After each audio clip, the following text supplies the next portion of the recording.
मैं दलित पिछड़ों का, मुसलमानों का दुख नहीं बांट सकता। उत्तर प्रदेश में राजनीति का छूत हो गया हूँ भाई।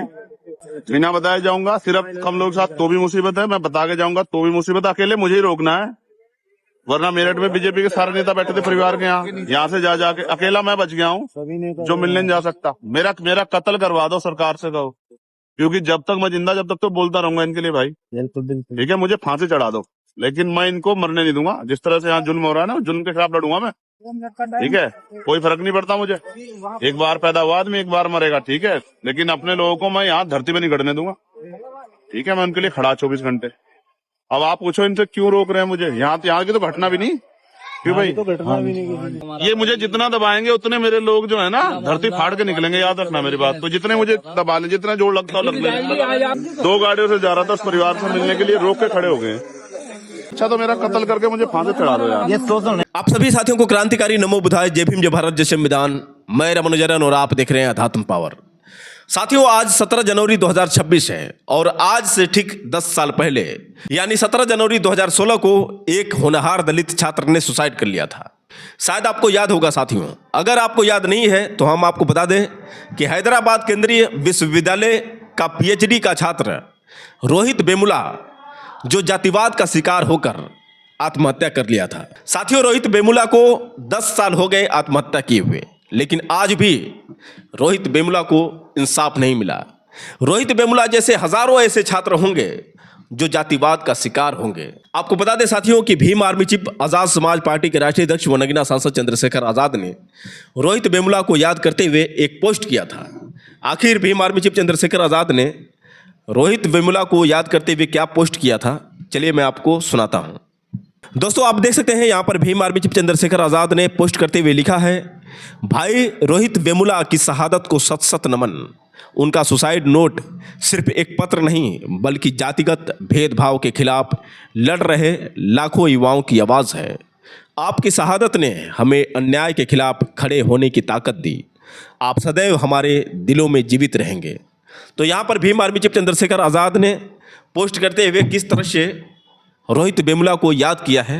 अब साथियों, आपको बता दें कि जो भीम आर्मी चीफ चंद्रशेखर आज़ाद ने सुसाइड नोट के बारे में यहाँ पर जिक्र किया है, आखिर सुसाइड नोट क्या था? रोहित वेमुला जो सुसाइड करने से पहले एक पत्र लिखा था और पत्र में उसने लिखा क्या था, चलिए मैं आपको सुनाता हूँ कि रोहित वेमुला ने अपने सुसाइड पत्र में क्या लिखा था। आप जब ये पत्र पढ़ रहे होंगे तब मैं नहीं होऊंगा, मुझ पर नाराज मत होना।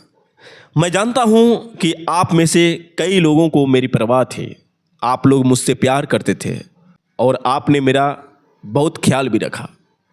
मुझे किसी से कोई शिकायत नहीं है, मुझे हमेशा से खुद से ही समस्या रही है। मैं अपनी आत्मा और अपनी देह के बीच की खाई को बढ़ता हुआ महसूस करता रहा हूँ। मैं एक दानव बन गया हूँ। मैं हमेशा एक लेखक बनना चाहता था, विज्ञान पर लिखने वाला कार्ल सगान की तरह, लेकिन अंत में मैं सिर्फ ये पत्र लिख पा रहा हूँ। मुझे विज्ञान से प्यार था, सितारों से प्यार था, प्रकृति से प्यार था, लेकिन मैंने लोगों से प्यार किया और ये नहीं जान पाया कि वो कब प्रकृति को तलाक दे चुके हैं। हमारी भावनाएं दुय्यम दर्जे की हो गई हैं। हमारा प्रेम बनावटी है, हमारी मान्यताएं झूठी हैं, हमारी मौलिकता वैध है। बस कृत्रिम कला के जरिए यह बेहद कठिन हो गया है कि हम प्रेम करें और दुखी ना हों। एक आदमी की कीमत उसकी तत्कालीन पहचान और नज़दीकी संभावना तक सीमित कर दी गई है, एक ओट तक। आदमी एक आंकड़ा बनकर रह गया है, एक वस्तु मात्र है। कभी भी एक आदमी को उसके दिमाग से नहीं आंका गया। एक ऐसी चीज़ जो स्टारडस्ट से बनी थी, हर क्षेत्र में, अध्ययन में, गलियों में, राजनीति में, मरने में और जीने में। मैं पहली बार इस तरह का पत्र लिख रहा हूँ, पहली बार मैं आखिरी पत्र लिख रहा हूँ। मुझे माफ़ करना अगर इसका कोई मतलब ना निकले तो। हो सकता है कि मैं गलत हूँ। अब तक दुनिया को समझने में, प्रेम, दर्द, जीवन और मृत्यु को समझने में ऐसी कोई हड़बड़ी भी नहीं की थी, लेकिन मैं हमेशा जल्दी में था, बेचैन था एक जीवन शुरू करने के लिए। इस पूरे समय में मेरे जैसे लोगों के लिए जीवन अभिशाप ही रहा। मेरा जन्म एक भयंकर हादसा था। मैं अपने बचपन के अकेलेपन से कभी उबर नहीं पाया। बचपन में मुझे किसी का प्यार नहीं मिला। इस क्षण मैं आहत नहीं हूँ, मैं दुखी नहीं हूँ, मैं बस खाली हूँ। मुझे अपनी भी चिंता नहीं है, ये दयनीय है और यही कारण है कि मैं ऐसा कर रहा हूँ। लोग मुझे कायर करार देंगे, स्वार्थी भी, मूर्ख भी। जब मैं चला जाऊँगा मुझे कोई फर्क नहीं पड़ता लोग मुझे क्या कहेंगे। मैं मरने के बाद की कहानियों, भूत प्रेतों में यकीन नहीं करता। अगर किसी चीज़ पर मेरा यकीन है तो वो यह है कि मैं सितारों तक यात्रा कर पाऊँगा और जान पाऊँगा कि दूसरी दुनिया कैसी है। आप जो मेरा पत्र पढ़ रहे हैं, अगर कुछ कर सकते हैं तो मुझे अपनी 7 महीने की फेलोशिप मिलनी बाकी है। 1,75,000 रुपये कृपया ये सुनिश्चित कर दें कि ये पैसा मेरे परिवार को मिल जाए। मुझे राम जी को 40,000 रुपये देने थे। उन्होंने कभी पैसे वापस नहीं मांगे, लेकिन प्लीज़ फेलोशिप के पैसे से राम जी को पैसे दे दें। मैं चाहूँगा कि मेरी शव यात्रा शांति से और चुपचाप हो। ऐसा व्यवहार करें कि मैं आया था और चला गया। मेरे लिए आंसू न बहाए जाएं। आप जान जाएं कि मैं मर कर खुश हूँ जीने से अधिक।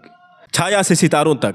उमा अन्ना, ये काम आपके कमरे में करने के लिए माफ़ी चाहता हूँ। अंबेडकर स्टूडेंट एसोसिएशन परिवार, आप सबको निराश करने के लिए माफ़ी। आप सबने मुझे बहुत प्यार किया। सबको भविष्य के लिए शुभकामनाएं। आखिरी बार, जय भीम। मैं औपचारिकताएं लिखना भूल गया। खुद को मारने के मेरे इस कृत्य के लिए कोई जिम्मेदार नहीं है। किसी ने मुझे ऐसा करने के लिए भड़काया नहीं, न तो अपने कृत्य से और न ही अपने शब्दों से। ये मेरा फैसला है और मैं इसके लिए जिम्मेदार हूँ। मेरे जाने के बाद मेरे दोस्तों और दुश्मनों को परेशान न किया जाए। तो दोस्तों, आपने सुना किस तरह से रोहित वेमुला ने सुसाइड करने से पहले ये पत्र लिखा था। आप इस पत्र को सुने होंगे। क्या आपको ऐसा नहीं लगता है कि उस दलित छात्र के ऊपर क्या गुजरी होगी? आखिर एक होनहार छात्र जो पीएचडी का छात्र था, उसे सुसाइड करने की क्यों जरूरत पड़ी? खुद को अकेला महसूस करने लगा। उसे अब जिंदगी से प्यार नहीं था। उसने पोस्ट में लिखा कि मैं मरकर खुश हूं, मेरे जीने से बढ़िया मेरी मौत है। जरा सोचिए साथियों कि अगर आप भी रोहित वेमुला की जगह पर होते तो क्या करते? आपको जिंदगी भर जातिवाद का सामना करना पड़े, हॉस्टल से आपको बाहर कर दिया जाए सिर्फ इसलिए क्योंकि आप दलित हैं। आपको हमेशा किसी न किसी के माध्यम से जान से मारने की धमकी मिल रही हो, तो आप क्या करेंगे साथियों? कैसे लड़ेंगे जब एक बड़ा वर्ग आपके खिलाफ हो जाए, लगातार आपको टॉर्चर किया जाए और लगातार एक जातिवाद का शिकार होना पड़े? तो ज़रा सोचिए कि आप उस समय क्या करेंगे। आप अपनी ज़िंदगी से प्रेम ना करते हो, आप ज़िंदगी से थक गए हों, तो फिर आप क्या करेंगे? आपको नहीं लगता है साथियों कि जो रोहित वेमुला ने किया, ये आप भी कर सकते थे? आज तमाम ऐसे युवा हैं जो जातिवाद के शिकार हैं। वर्तमान समय में आप देख रहे हैं कि किस तरह के हालात हैं। भीम आर्मी चीफ आज़ाद समाज पार्टी के राष्ट्रीय अध्यक्ष वनगीना सांसद चंद्रशेखर आज़ाद, जैसा कि आप देख रहे हैं कि किस तरह से दलितों के लिए निरंतर संघर्ष करते जा रहे हैं। दलितों के हक के लिए, महिलाओं के ऊपर हो रहे शोषण को लेकर, बेरोजगारों के लिए, आम जनता के लिए, सबकी आवाज़ बने हैं भीम आर्मी चीफ चंद्रशेखर आज़ाद। और कैसे भीम आर्मी चीफ चंद्रशेखर आज़ाद के तमाम ऐसे दुश्मन नज़र आ रहे हैं जिनका कोई मतलब नहीं है इनसे, लेकिन फिर भी न जाने कितने भीम आर्मी चीफ चंद्रशेखर आज़ाद के दुश्मन हो चुके हैं। साथियों, हाल ही में जिस तरह से मेरठ के सरदाना थाना क्षेत्र में 2 हत्याएं हुई और भीम आर्मी चीफ चंद्रशेखर आज़ाद जब पीड़ित परिवार से मिलने के लिए गए तो कैसे वहां पर हजारों की संख्या में योगी आदित्यनाथ ने पुलिस बल तैनात कर दी, क्योंकि भीम आर्मी चीफ चंद्रशेखर आज़ाद एक दलित हैं और दलितों की पीड़ा को समझते हैं, दलितों की आवाज़ बनकर उभरे हैं। और यही कारण है कि चंद्रशेखर आज़ाद के विरोधियों को ये हजम नहीं हो रहा है और लगातार चंद्रशेखर आज़ाद के खिलाफ कुछ न कुछ षड्यंत्र देखने को मिल रहे हैं। आखिर साथियों, सवाल यहाँ पर यह खड़ा होता है कि जब सभी लोग पीड़ित परिवार से मिल सकते हैं तो अकेले भीम आर्मी चीफ चंद्रशेखर आज़ाद को यह अधिकार क्यों नहीं मिल रहा है? क्या उनका यह अधिकार नहीं है कि अपने संसदीय क्षेत्र में जाकर लोगों से हालचाल पूछ सकें? एक जनता द्वारा चुना गया प्रतिनिधि भी किसी पीड़ित परिवार से न मिल सके तो कितना बड़ा दुर्भाग्य है साथियों। आपको बता दें साथियों कि योगी आदित्यनाथ की सरकार और उत्तर प्रदेश की पुलिस प्रशासन द्वारा किए गए दुर्व्यवहार से तंग आकर भीम आर्मी चीफ चंद्रशेखर आज़ाद ने मीडिया के सामने कुछ ऐसी बातें बोल दी जिस चीज़ को आपको समझने की जरूरत है। भीम आर्मी चीफ चंद्रशेखर आज़ाद ने कहा कि जैसे मालूम पड़ रहा है कि हम राजनीतिक अछूत हो चुके हैं, सब वहाँ पर मिल सकते हैं, सब वहाँ पर जा सकते हैं, लेकिन मुझे अधिकार नहीं है। अगर मुझसे इतनी ही नफरत है तो जैसे एक बार गोली चलवाई थी ठीक उसी तरह से मेरी हत्या करवा दो, शांति मिल जाएगी। क्योंकि जब तक मैं जिंदा रहूँगा तब तक दलितों के लिए लड़ूंगा। मैं अपने जीते जी यह न्याय होते हुए नहीं देख सकता हूँ। साथियों, आखिर भीम आर्मी चीफ चंद्रशेखर आज़ाद ने किस तरह से ये बात कही थी, पहले आप इनकी बात सुनिए, उसके बाद हम सीधे आपसे बात कर रहे हैं। ने खोल दी, अपराधी गिरफ्तार हो गए। मैं दलित पिछड़ों का, मुसलमानों का दुख नहीं बांट सकता। उत्तर प्रदेश में राजनीति का छूत हो गया हूँ भाई, ठीक है। मैं बिना बताए जाऊंगा, सिर्फ कम लोग साथ तो भी मुसीबत है, मैं बता के जाऊंगा तो भी मुसीबत है। अकेले मुझे ही रोकना है, वरना मेरठ में बीजेपी के सारे नेता बैठे थे परिवार के यहाँ से जा जाके अकेला मैं बच गया हूँ जो मिलने नहीं जा सकता। मेरा कत्ल करवा दो, सरकार से कहो, क्योंकि जब तक मैं जिंदा, जब तक तो बोलता रहूंगा इनके लिए भाई, ठीक है। मुझे फांसी चढ़ा दो, लेकिन मैं इनको मरने नहीं दूंगा। जिस तरह से यहाँ जुल्म हो रहा है ना, जुल्म के खिलाफ लड़ूंगा मैं, ठीक है। कोई फर्क नहीं पड़ता मुझे, एक बार पैदा हुआ आदमी एक बार मरेगा, ठीक है। लेकिन अपने लोगों को मैं यहाँ धरती पे नहीं गड़ने दूंगा, ठीक है। मैं उनके लिए खड़ा 24 घंटे। अब आप पूछो इनसे क्यों रोक रहे हैं मुझे? यहाँ की तो घटना भी नहीं, क्यों भाई? तो घटना भी नहीं। कल्याण जी, हाँ घटना है क्या? घटना तो मेरठ की है, तो यहाँ दुख भी नहीं मार सकता मैं। मैंने इससे ज्यादा भाई, मैं उनके यहाँ जा रहा हूँ, वो जो बच्चा जो है जला के मार दिया, उसके परिवार को सांत्वना देने जा रहा हूँ। लेकिन मैं उत्तर प्रदेश में राजनीति का छूत हो गया हूँ, मैं किसी के घर नहीं जा सकता। पहुंचे हैं जो सोनू कश्यप हमारा, ये मुझे जितना दबाएंगे उतने मेरे लोग जो है ना धरती फाड़ के निकलेंगे, याद रखना मेरी बात। तो जितने मुझे दबा ले, जितना जोर लगता है लग ले। आज आप मुजफ्फरनगर पहुंचे थे, किसान से मिलने के लिए जा रहे हैं। विधायक जी ने तो बिगाड़ी रखा, सांसद जी सुधारने की कोशिश कर रहे हैं। किसी को रोका नहीं गया। मैं सानू, लेकिन चंद्रशेखर सोनू, जिनको रानू कश्यप कहते हैं, जिस परिवार के घर पे पहाड़ टूटा कमाने वाला चला गया, उस परिवार को सांत्वना देने जा रहा है। कॉलोनी के, और मैंने अपने बड़े नेताओं को, दीपक साहब खड़े, किसी को भी नहीं बताया।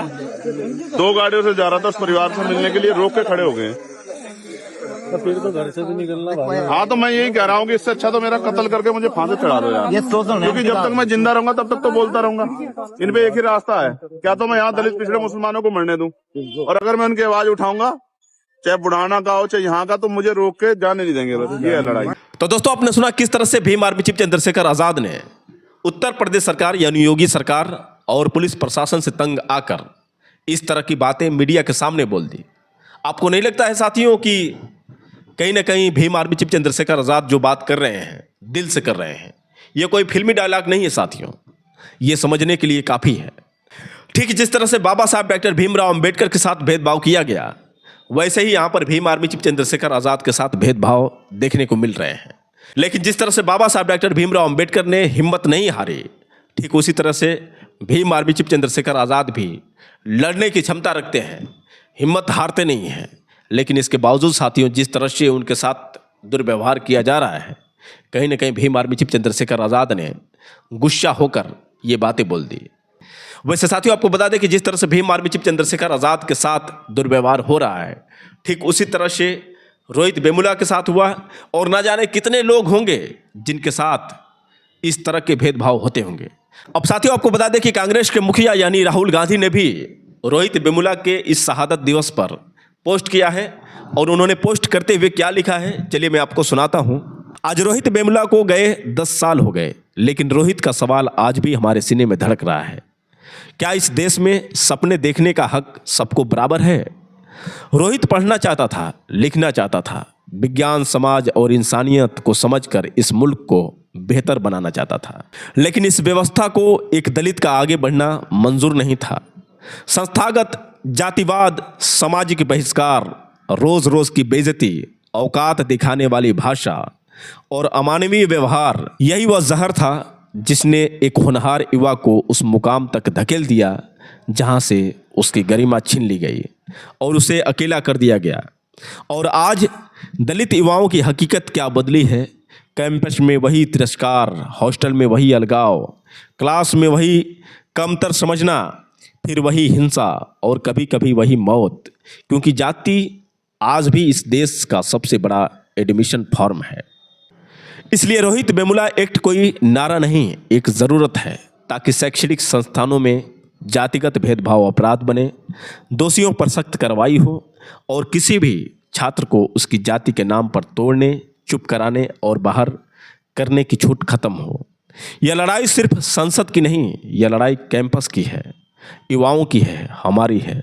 दलित युवाओं, आवाज़ उठाओ, संगठन बनाओ, एक दूसरे के साथ खड़े रहो, मांग करो, रोहित वेमुला एक्ट अभी लागू करो। एंटी डिस्क्रिमिनेशन कानून अभी चाहिए। कर्नाटक और तेलंगाना में कांग्रेस की सरकारें इस कानून को जल्द से जल्द लागू करने की प्रक्रिया में हैं। हम एक ऐसा भारत चाहते हैं जो न्यायपूर्ण, मानवीय और समान हो, जहां किसी दलित छात्र को अपने सपनों की कीमत अपनी जान से चुकानी ना पड़े। रोहित, तुम्हारी लड़ाई हमारी जिम्मेदारी है। तो यहाँ पर कांग्रेस के मुखिया राहुल गांधी ने जो पोस्ट किया आपने देखा, और साथियों ये चीज़ हमें समझने की ज़रूरत है, क्योंकि रोहित वेमुला जैसे लाखों ऐसे छात्र होंगे जो जातिवाद का शिकार हो रहे होंगे। वैसे साथियों, आप लोग की क्या राय है, आप लोग कमेंट करके बताएं, और हो सके तो इस वीडियो को ज़्यादा से ज़्यादा शेयर करें। फिर मिलेंगे अगले वीडियो के साथ, तब तक के लिए क्रांतिकारी नमो बुधाय, जय भीम।